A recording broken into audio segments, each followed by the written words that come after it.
Nagpapatuloy po ang PTV Special Forum. Bago tayo nag-break, Mark, narinig natin yung salaysay ng isa sa mga bus survivors at maging yung analysis kung ano yung mga sa mga ganong pagkakataon. Tanungin po natin si Ginoong Yage.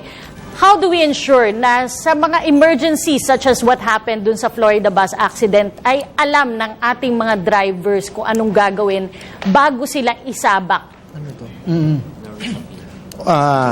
Medyo mahirap sagutin yun dahil hindi wala tayo doon sa accident site, no? Hindi natin alam sa ngayon kung ano nangyari, no? Bakit nag-decide yung driver na ipagpatuloy ang pagbiyahe samantalang may diferensya na yung kanyang sasakyan.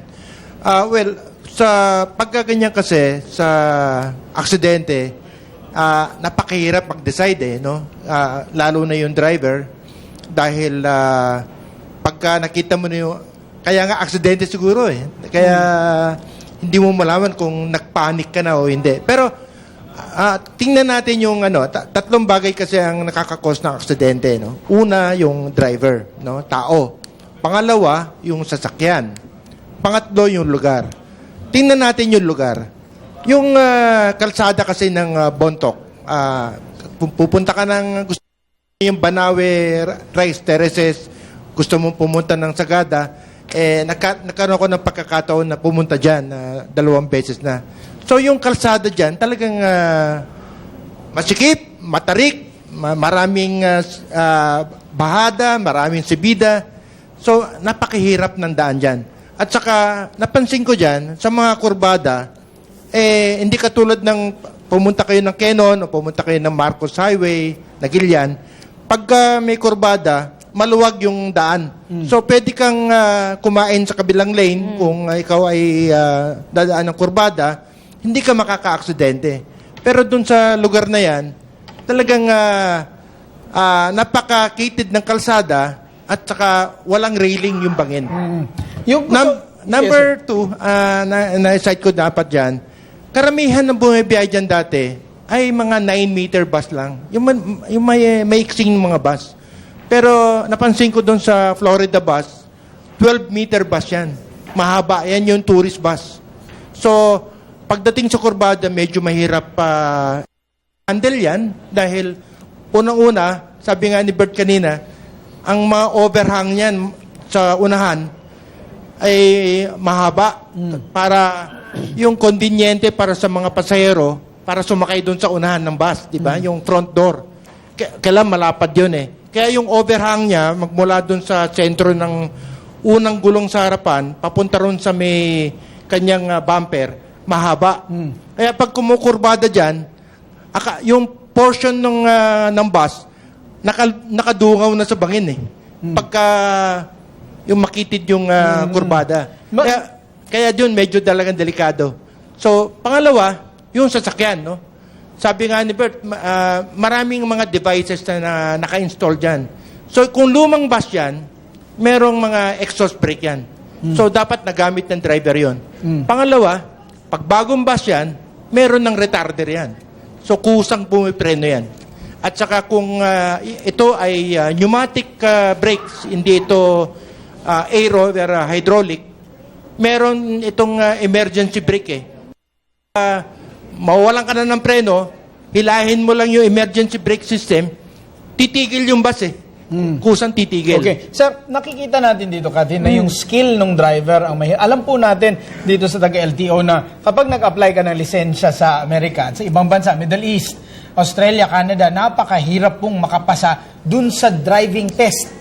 Napaka-stricto po ng kanilang, yung mismong test drive. Dito sa atin, test drive, atras sa bante, hindi naman ganun talagang kaganda.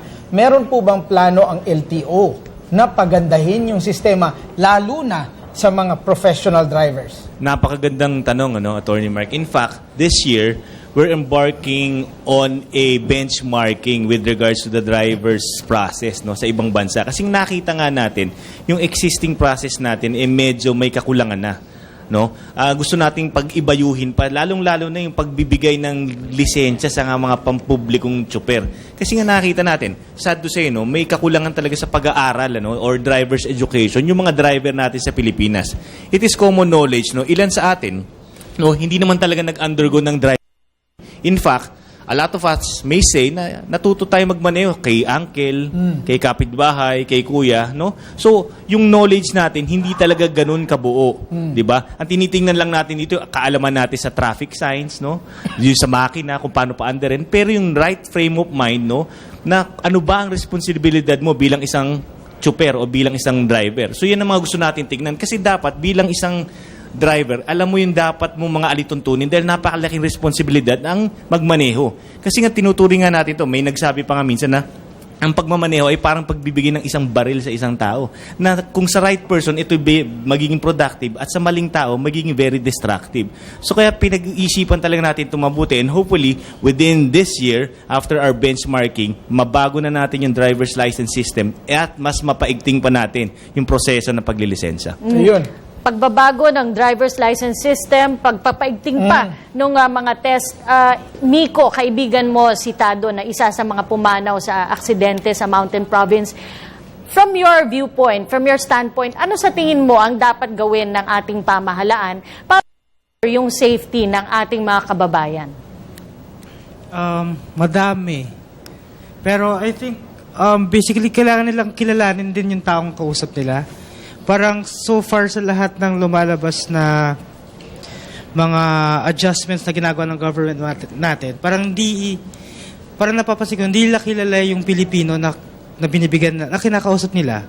Parang hindi natin nakikita kung gaano ka minsan matigas ang ulo ng Pilipino, kung gaano tayo naniniwala pa sa science and sa mga batas natin. Masyadong lenient yung government natin at masyadong hindi vina-value ng taong bayan din yung mga pag-adjustments at pag-aasikaso ng gobyerno natin sa atin. Parang walang relationship na nangyayari. Yun yung major thing na nakikita ko. So parang may disconnect.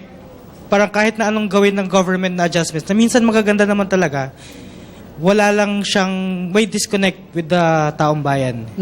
Yun. Speaking of the disconnect, Joseph, dun sa mga taong may hawak mismo ng manibela, gagawin natin para magkaroon sila ng, kasi yung care of a good father, hindi lamang yun yung basis eh. Mas mahigit pa dun, extraordinary care yung expected sa kanila. Hindi lamang tatay, mas mahigit pa sa pag-iingat ng isang tatay. Ano ang pwede natin gawin para mabago yung kaisipan ng mga nagmamaneho?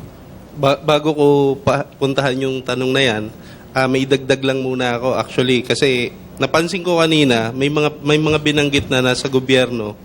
Meron nang inihanda actually ang Motor Vehicle Inspection Service na mga 52 points na nabanggit si Chairman Swansing. Actually nabanggit din ito sa akin ni Joel Donato, ni Engineer Joel Donato na siya yung hepe doon. Ang totoo nito ay kung titingnan natin, hindi kaya lahat ng gobyerno na tingnan ito o i-enforce kung sila lang. Hindi naman sila lahat sasakay sa bus para tingnan kung dilapidated yung bus. So, kailangan magtulungan yung gobyerno at saka yung mga riding public. So, kung paano nila gagawin yun, hindi nga nila alam kung ano ang dilapidated sa hindi. Hindi nila alam kung ang basag na side mirror ay dilapidation na o hindi. So, ang tinitingnan ko dito, kailangan mas bigyan ng information campaign para maintindihan ng public kung alin ba yung mga tama pa na kung dilapidated na ba ito o hindi. They have to make it public para alam natin. Naglagay pa sila doon ng kung may reklamo, tumawag sa ganitong number. Wala nga silang itatawag. Gumagana ba yan? Kasi hindi Walang nila sumasagot alam. sinubukan ko yan. LTFRB, sorry. Gumagana ba yan?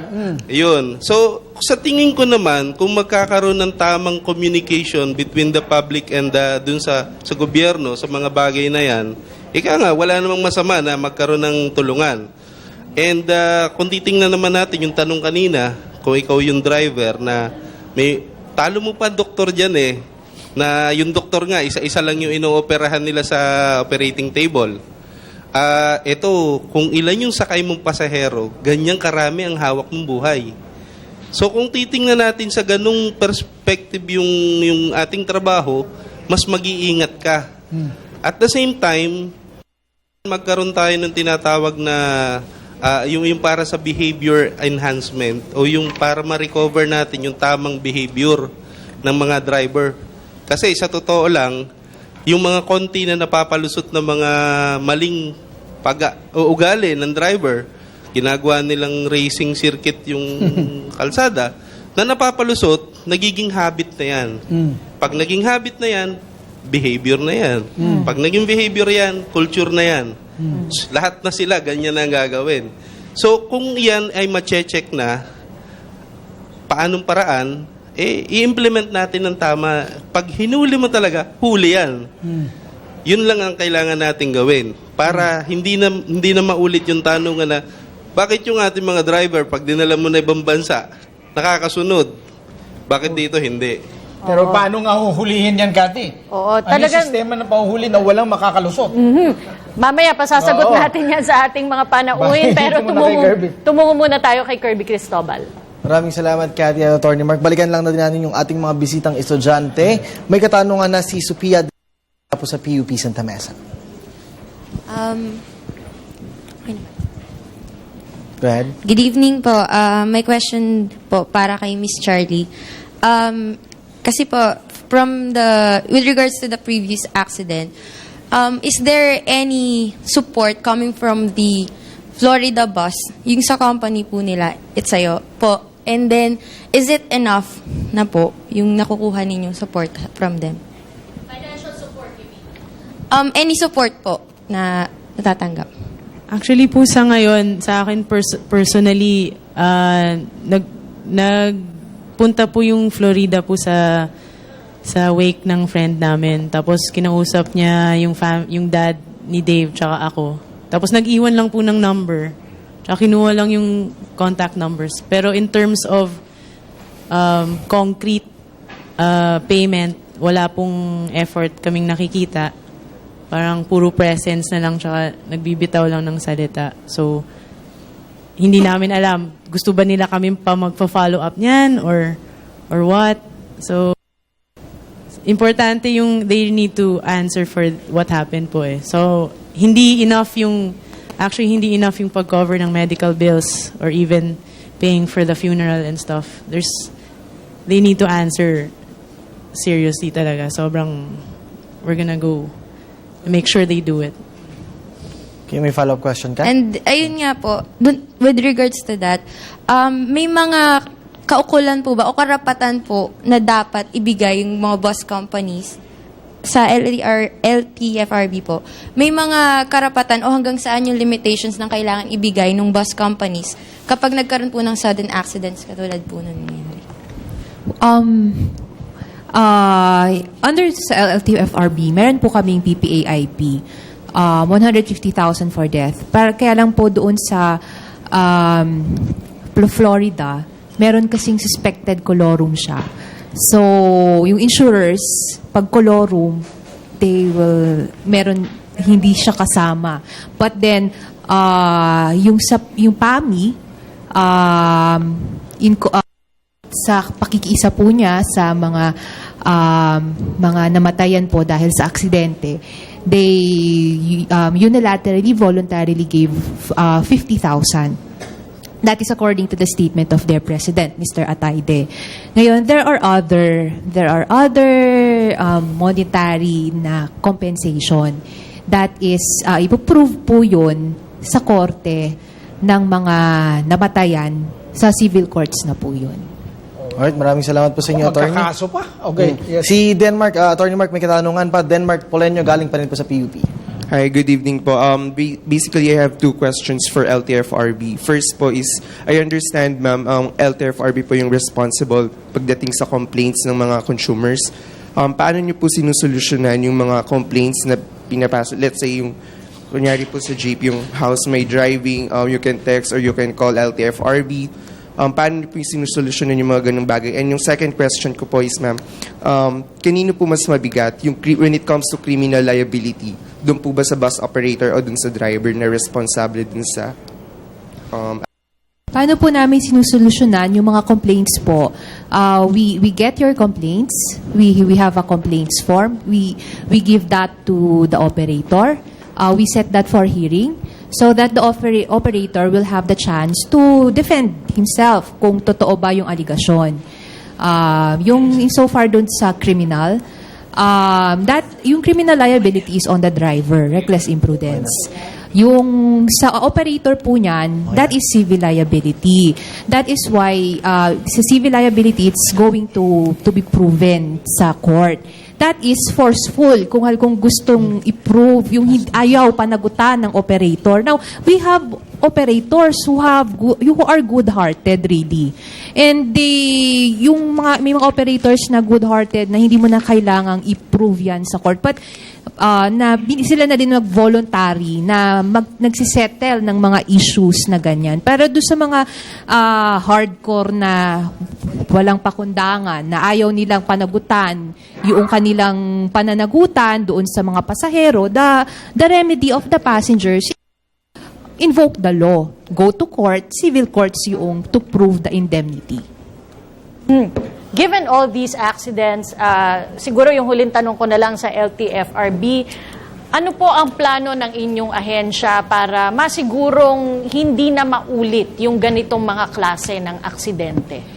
Ito pong nangyaring sunod-sunod na aksidenteng to, this is considered by the LTFRB as hamon challenge. And so, the LTFRB, through its chairman, meron na po siyang holistic package regarding that. Meron po kaming plans and programs which we presented to the DOTC just yesterday, and we have the full support of the secretary doon sa mga plans and programs namin. Yung plans and programs po namin was also presented to the Philippine Bus Operators Association of the Philippines. Ito pong plans and programs natin, it includes lots of things. Unang-una, yung drivers database, yung mga para ma-check po ng mga operator po natin. Kung halimbawa po, yung isang driver, masyado na po siyang maraming violation, naglilipat-lipat lang po siya ng bus company, from one bus company to another. The LTFRBs will be putting up a database by which merong certification, kumbaga may ma-check, mamamonitor na ng mga bus operators kung sino yung mga drivers na habitual offenders, na habitual na nagne-neglect sa duties niya. Meron ding efforts ngayon ng LTFRB na madalian nang i-impose yung mga technological na... Okay. Yeah. Yung pag-modernize, yun yung hinahanap ng taong bayan. Yung makakaasa ba tayo that soon we will have better buses and better service para sa value na binabayad naman sa malalaking kumpanyang ito? Yes, makakaasa po tayo because the LTFRB is now strictly enforcing the modernization program. Okay. Ayan, Cathy. Mukhang mahabang kwentuhan pa ito at umaasa pa rin tayo ng pagbabago at improvement. Oo. Kasi pag tinanong natin, what can be ang Ang daming dami, pwedeng lumabas. Pero hinga na lang natin ng kanilang huling mensahe, ang ating mga panauhin. Umpisahan po natin dito sa ating kaliwa. Siya po ay isa sa mga survivor, passenger po dito sa aksidente na kinasangkutan ng Florida bus. Charlie Santa Maria, huling mensahe mo na lang. Sana ho yung nangyaring ito, magsilbing parang wag po tayo umasa sa mga shortcut sa proseso sana. Hindi to mensahe just for the government kasi I know maraming tao sa gobyerno na they're doing their best. Pero yung mga negosyante po ng mga bus operators, sana wag nyo nang isipin yung kikitain ninyo po kasi hawak ninyo po yung public trust. Tsaka yung kapakanan ng taong bayan. Tsaka may responsibilidad din kayo sa progress ng city. So sana alamin niyo 'yon na responsible po kayo. Tapos dumaan po kayo sa tamang proseso. Wag po kayo magdaan sa kasi yun na nga. It's really bad. Okay. At mula naman sa grupo na kung saan kabilang si Ginong Tado, Miko Aguilar. Nananawagan po ako personally na for the longest time, lahat po ng nasa kalsada, from pedestrians to the drivers, lagi po tayo nagbabastusan. So this time, kung kaya po natin, subukan natin magbigayan naman tayo.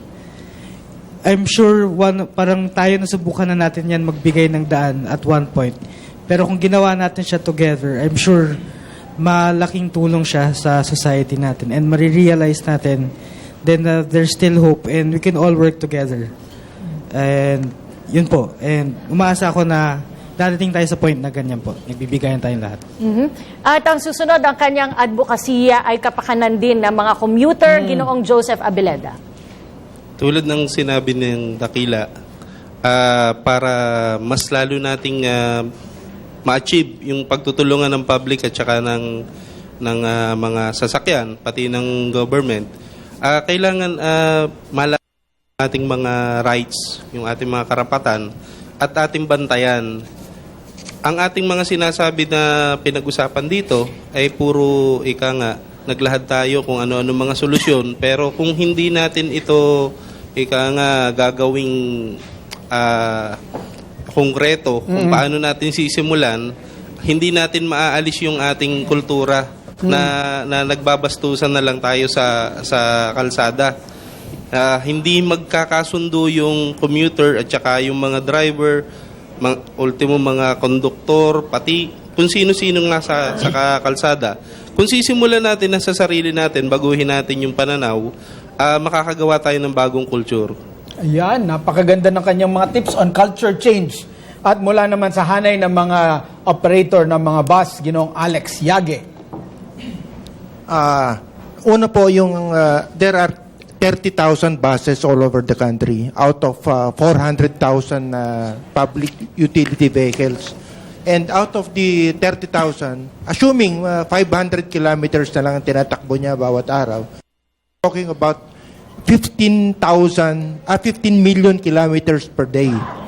So, I hope pagtutulungan ho ng mananakay, ng publiko, ng ating mga ahensya sa gobyerno, kami pong mga bus operator ay willing po kami makipag-cooperate kung ano po nararapat na gawin. Kasi ang buhay po ng tao ay napakahalaga. So kailangan po magtulungan po tayo. Kami po, willing po kami na kung ano po nararapat gawin ay tutulong po kami at susunod po kami sa alituntunin na ihahatag ng ating pamahalaan. Maraming salamat po, Ginoong Yage. At dito naman po sa aking kanan, tagapagsalita ng Land Transportation Office, Ginoong Jason Salvador. Ang gusto lang namin ipaalala sa ating mga mananakay at mga motorista, ang inyo pong mga ahensya ng gobyerno tungkol sa land transportation ay patuloy na naghahanap ng mga paraan, no, upang masigurado na tayo ay may kaayusan at kaligtasan sa ating mga lansangan. Ngunit kami rin po ay nakikiusap sa inyo at nagpapaalala na road safety not just the government's concern, it's everyone's concern. So kung magtutulong-tulungan tayo, darating din ang araw na magiging ligtas at maayos ang ating mga lansangan. At mula naman po sa MMDA, Assistant General Manager for Operations and Control Group, Attorney Emerson Carlos. Tama po yung narinig ko, ang kailangan po natin sa bansa natin ay isang cultural change para sa mga road users. Wala na ho kasi tayong pakialam sa espasyo ng iba, sa buhay ng iba at sa kapakanan ng ibang gumagamit ng daan. Pag meron lang po tayong respeto sa mga ibang tao na gumagamit ng daan, hindi ho siguro mangyayari itong mga ganitong aksidente. So kailangan lang po natin magkaroon ng pagbabagong paningin, pananaw, magkaroon po ng tinatawag na cultural change para gumanda po ang ating safety sa paggamit ng mga lansangan natin sa buong Pilipinas. Okay, mula naman po, dati pong chairman ng LTFRB at ngayon po ay siya ay chairman naman ng Safety Organization of the Philippines Incorporated, Ginoong Bert Swansing. Mr. Webster, the accident as anything that happens unexpectedly, undesignedly, or without known cause. Yung mga nangyaring mga sakuna in the past, including the recent one, cannot qualify to be called an accident. Mm-hmm. We call that road crash. Mm-hmm. It's preventable. Mm-hmm. Nasabi nga, yung culture change, it's about time. Yung ating statistics ngayon, 34 na tao nang mamamatay araw-araw sanhi ng sakuna sa lansangan. Ang sitwasyon na yan should cause us to worry. kung mamayang gabi, makakauwi tayo ng walang bulak sa ilong. So, we now have to really stand up, be counted, and join the advocacy. It's for our own good. Napakaganda. Mula naman sa LTFRB, siya po ang tagapagsalita, Attorney Mary Ann Salada. Sa panig po ng LTFRB, to sum it all up po, sa mga kababayan po natin, what we need is respect. Respect for the road, respect for the law. Yun lang po. And we will all be safe.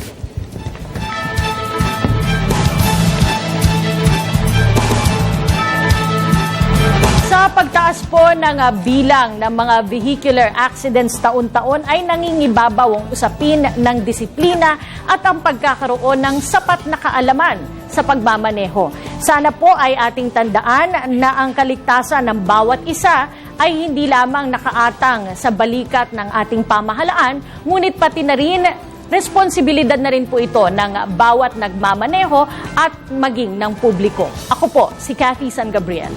Para naman po sa mga drivers at operators ng mga bus, tandaan po natin na ang maliliit na bagay gaya po ng pagiging maagap at maingat ay malaki ang maitutulong upang makabiyahe tayo ng ligtas. Huwag po nating kalimutan na i-check ang seguridad ng ating mga bihikulo bago tayo sumabak sa kalsada. Ako po si Kirby Cristobal. Bahagi na pang-araw-araw na pamumuhay ng mga Pilipino ang paggamit ng pampublikong transportasyon. Kaya naman ang kaligtasan ng bawat pasahero at motor ang nararapat lamang na magsilbing pangunahing prioridad ng lahat habang tinatahak ang mga lansangan. Ako po si Attorney Marcus Rodes, naway nakatulong po ang inyong 1.5 oras na pagsama sa aming talakayin ang napakahalagang isyong ito. Ito po ang Bus Accidents, a PTV Special Forum.